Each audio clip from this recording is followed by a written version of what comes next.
Jeff Radatz, the assistant golf professional at Hyde Park Country Club. Last month we talked about a couple of tips that you can do in the winter months to get your golf game ready. We talked about your grip, your stance, your posture, and your aim. This month we're going to talk about the release of the golf club during your swing. If you were to ask a number of different golf professionals the definition of a release, I'm sure you would get a number of different answers. If you have the correct release in your golf swing, you're going to have a couple of things that will happen. You'll gain some distance and you'll be more accurate. Two of the things that most golfers, when they come to me, are improvements that they want to see in their golf game. So hopefully once we get done talking about the release of the swing, you'll be able to add a little bit of distance to your golf game and a little bit more accuracy. I've been fortunate enough to have a couple of conversations with an instructor by the name of Martin Hall, who teaches a number of touring pros and a number of LPGA pros. He's been 2008 PGA Teacher of the Year. Very well respected among his peers. And he asked Jack Nicklaus one day what Jack's definition of release in the golf swing was.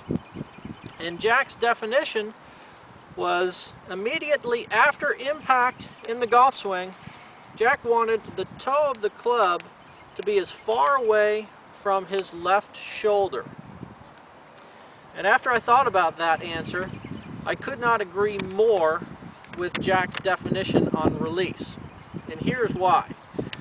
When an amateur player, most amateur players swing, they release the club too early in their golf swing. By the time they get to impact, they have what I call the position of death, with an extreme cupped left wrist, hands are behind the golf ball at impact, and if you were to notice, the club head not too far from the left shoulder. If you have the correct release in the golf swing and you're able to hold the lag and the angle a little bit longer and release the club at the proper time in the swing, you'll notice that left wrist is very firm, hands are slightly ahead of the golf ball at impact, and then when you finish, your arms are extended and the toe of that toe of the club is as far away from your left shoulder as it can be. Now what I want to talk about is a drill that you can do to help you feel the proper release of the club and where your hand should be at impact. And what you can use is a long stick. You can find these at any hardware store. But what I want you to do is take it with your right hand for a right-handed player and have about 10 inches left over. Set up like you're going to hit a golf shot in your address position, only with your right hand on your club, left hand behind your back. Make your golf swing, and when you get down to impact, I want you to feel the wedge right here in between the stick and your arm. There should be the pizza slice or the wedge formation at impact. And then if you're to put your left hand on, you'll be in good position, you'll have the firm left wrist, and you'll be in a good impact position.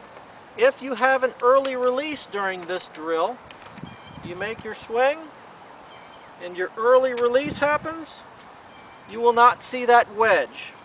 This stick will be right up against your right forearm, or worse, even behind you.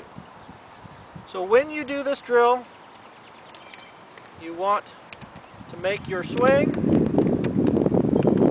hold the angle as long as you can, release the club at impact, and make sure you have the wedge at impact. And again, if your left hand were to go on the club, it'd be in good position.